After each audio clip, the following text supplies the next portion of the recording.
Hi everyone, my name is Mrs. Ferrara. I'm the school nurse at the North Intermediate School. We've been staying home a lot lately and not going to schools, libraries, or parks. You've probably even seen people wearing face masks. Well, today I'd like to share a book about what's going on and maybe answer some of your questions. There's a new word you might have heard. You might hear people talking about it, or you might hear it on the news. The word is the reason that we're not going to school. It's the reason you can't go outside very often or visit your friends. It might be the reason why the grown-up or grown-ups who look after you are at home. The word is coronavirus. But what is it, and why is everyone talking about it? Good question. What is the coronavirus? The coronavirus is a kind of virus. But what's a virus? Viruses are tiny germs that are so small you can't see them. They are so light that they can float through the air in tiny drops of water, and they can sit on your skin without you feeling them. If some of these germs get inside you, they can use your body to make more germs, and that can make you ill. Do I have germs on me now? Yes, but hardly any of them are dangerous. There are lots of different sorts of coronaviruses, and some of them infect people. If you have been infected with one of these coronaviruses, you probably had a very drippy nose or a cough. Achoo! Bless you. Could be a coronavirus. But when this completely new coronavirus germ gets inside a human body, it causes an illness called COVID-19. When people are talking about catching the coronavirus, they are talking about this illness. So how do you catch the coronavirus? Because this coronavirus is new, scientists don't know everything about it yet. But they think that there are two main ways that people can catch it. Coronavirus germs live in people's throats and mouths. When someone who has the coronavirus coughs or sneezes or breathes out, the germs come out of their mouth in tiny drops of water. Though you can't see the germs, you can sometimes see these tiny drops. In cold weather, they make a cloud of steam. So if someone else accidentally breathed in the air with the coronavirus germs in it, they would probably get the illness. It's so cold today. Yes, I can see your breath. It's easy to get the coronavirus germs from inside your body on your hands when you touch your nose or your mouth. If the person with the coronavirus germs on their hands uses a door, the invisible germs can live on the handle for hours. When someone else opens the door, they get the germs on their hands too. I wonder if there are germs on this door handle.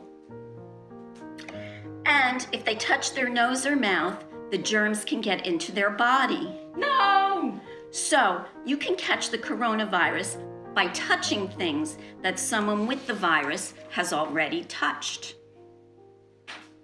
Now, what happens if you catch the coronavirus?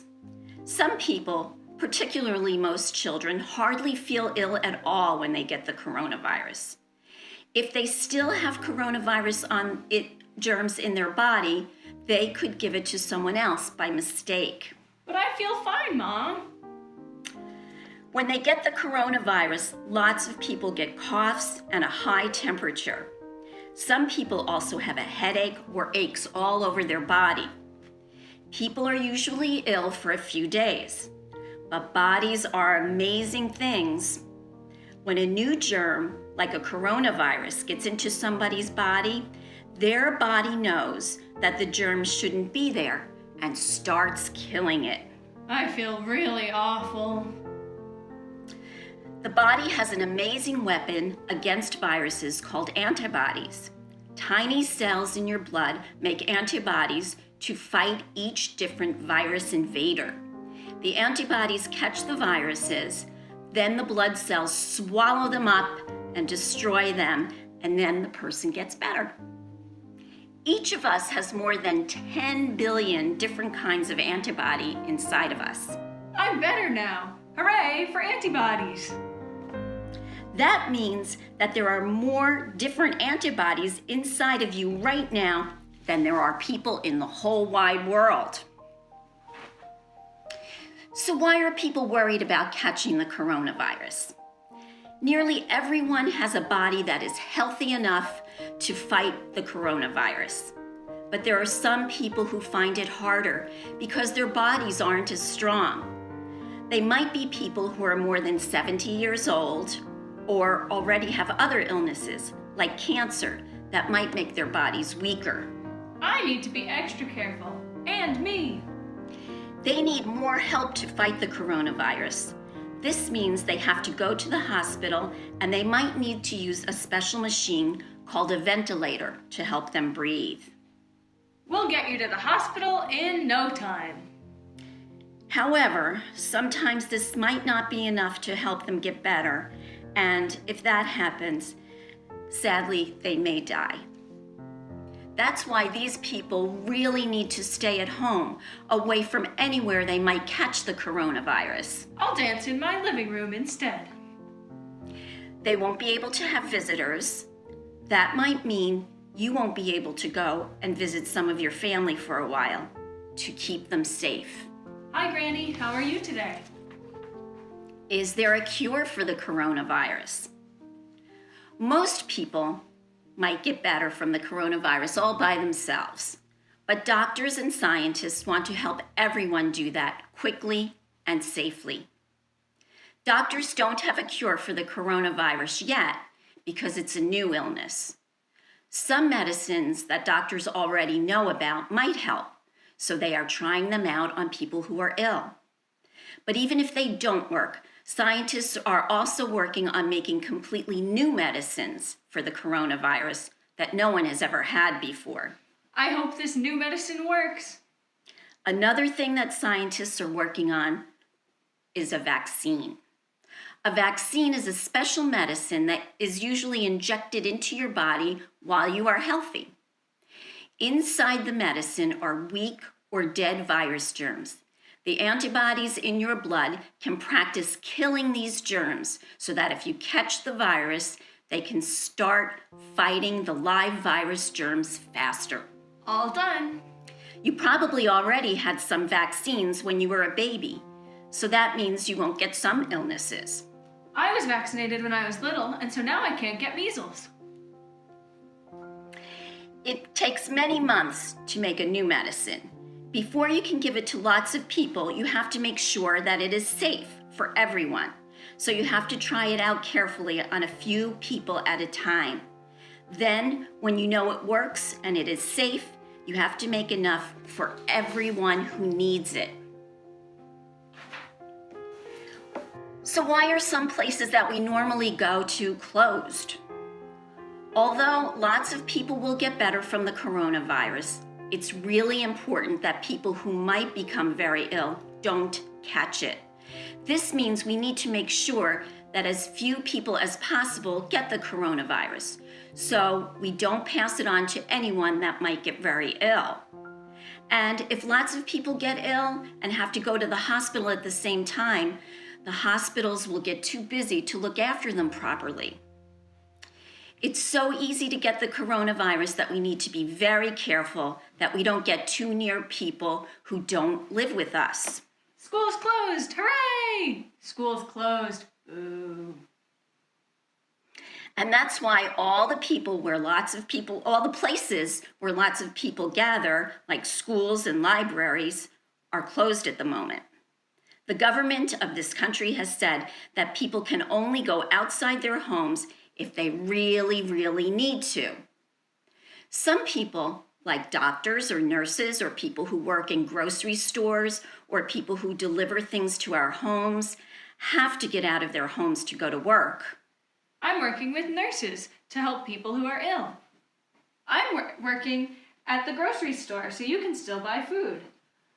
I'm working to deliver things to people who need them. I'm working with doctors who help people who are ill. Some people are pretty busy. Most people can go outside of their home if they need to buy food or exercise, but they must be very careful not to go to someone else's home.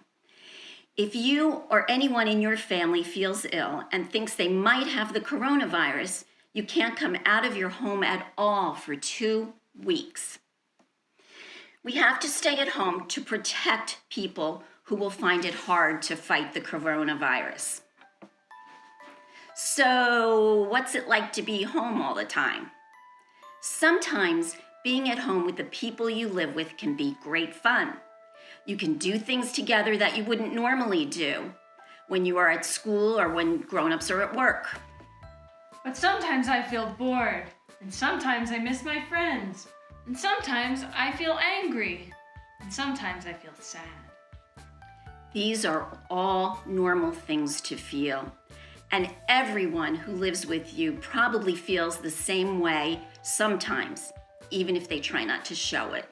Bored, bored, bored. The grown-up or grown-ups who look after you might also feel worried. Sometimes they might feel worried about work. Sometimes it might be hard to buy the things that you all need, and that might worry them too. What if I feel worried too? If you are worried, talk about your worries to a grown-up who looks after you. Or maybe you could talk to a teacher or someone else in your family using the phone or using a computer or tablet. So you might wonder, what can I do to help? You are already helping a lot by staying home. But you can also help by taking extra care to make sure you don't catch or pass on the coronavirus to anyone else. Did you know that viruses are killed by soap? If you wash your hands really carefully for a long time, you won't have any coronavirus germs on your hands. You can sing a song while you wash your hands to make sure you are washing them for long enough. Long enough to sing happy birthday twice. The students at the North know that. But germs can come out of my mouth and nose too, right? If you have to wipe or blow your nose, use a tissue and put it in the trash right away. Remember to wash your hands because the coronavirus lives in your mucus and it can get on your hands from the tissue. If you have to cough or sneeze, do it into the inside corner of your elbow, not on your hand. Then you can't give the coronavirus to other people. If everyone does these things, it will make a big, big difference. What else can I do? Another important thing that you can do is to be kind to the people you live with. Things will be different and perhaps a little difficult for all of you. If you live with brothers and sisters, you might sometimes find them annoying, but try not to fight with them. Your turn. If you live with grown-ups, maybe you can help them by doing what you've been asked to do or by giving them a big hug. Mom asked us to put away our toys today, so I'll sort the books. If you're not at school, do your schoolwork. It will help keep your mind busy so you won't be bored. And then when you get back to school, you will have learned a lot. If you don't have a screen of your own, talk about how you can share screen time fairly with everyone who needs it. Remember, grown-ups who live with you might have to do work as well. If they do, you can help them by not disturbing them while they are trying to work. Then they will be more likely to have time to do fun things with you. Maybe you could make a list of the things that you would like to do with them. Shh, Barney, stop barking. What's going to happen next? This is a strange time for everybody, and it's happening all over the world. But if we are careful and we all stay at home, we are all doing what we can to stop the coronavirus spreading. And that gives the scientists and doctors and nurses time to work out how to cure the illness and maybe stop people getting it altogether by using medicines and vaccines. One day, quite soon, though nobody knows exactly when, you'll be able to visit the people you love and the people who don't live with you. You'll be able to play with your friends, go to school again, and do lots of other things that you enjoy that you can't do right now. One day, this strange time will be over. Yay, now we can play together. We did it together. Thank you very, very much for letting me share this information with you. I'd like to introduce my assistant. This is my daughter, Justine Ferrara. Not only is she my assistant, but she is my technical advisor, and I couldn't do this without her for sure. Thank you so much for your help, Justine. You're welcome. So, until we're all together again, stay safe, stay healthy, stay happy, read lots of books, wash those hands, and don't forget to throw kindness around like confetti.